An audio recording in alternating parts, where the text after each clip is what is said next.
telaga Nabi SAW ada mizaban, ada dua talang air, satu dari emas, satu dari perak, kemudian air mengalir dari talang tersebut masuk ke telaga Nabi SAW. Nah, air tersebut dari surga.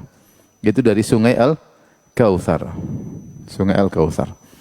Dan dalil juga menunjukkan bahwasanya setiap nabi ada telaganya.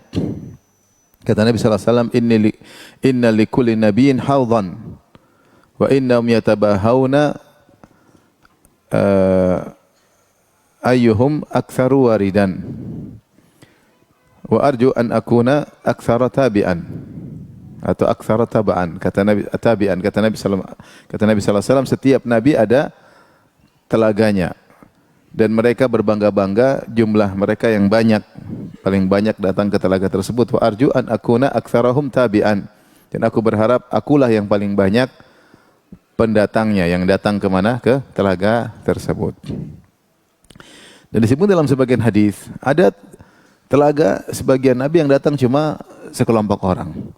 Ada nabi yang telaganya cuma datang cuma sekian orang. Ada yang cuma 3 orang, ada yang 2 orang. Ada nabi telaganya enggak ada orang yang datang.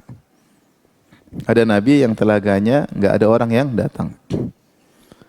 Karena mungkin enggak ada pengikutnya. Dan ini sama seperti dalam hadis yang masyhur ketika Rasulullah SAW diperlihatkan kepada Nabi tentang para nabi-nabi yang lain.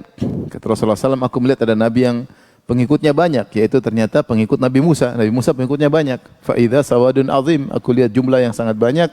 Faqila li hadza Musa wa ummatuhu wa qaumuhu. Maka dikatakan kepadaku, itu tadi bukan umatmu yang banyak tadi, tapi itu Musa alaihissalam dan pengikutnya.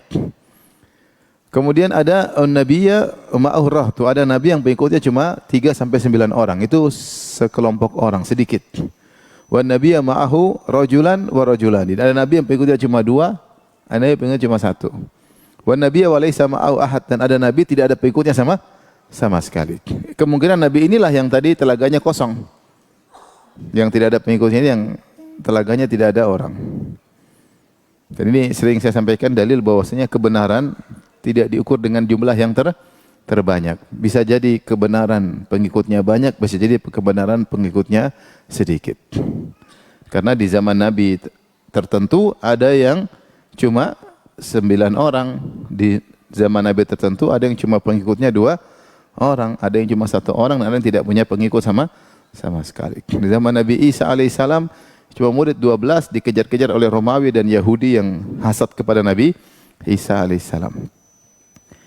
Maka seseorang mengenal kebenaran bukan dengan jumlah yang banyak, tapi dengan dalil. Dengan apa? Dalil, ya.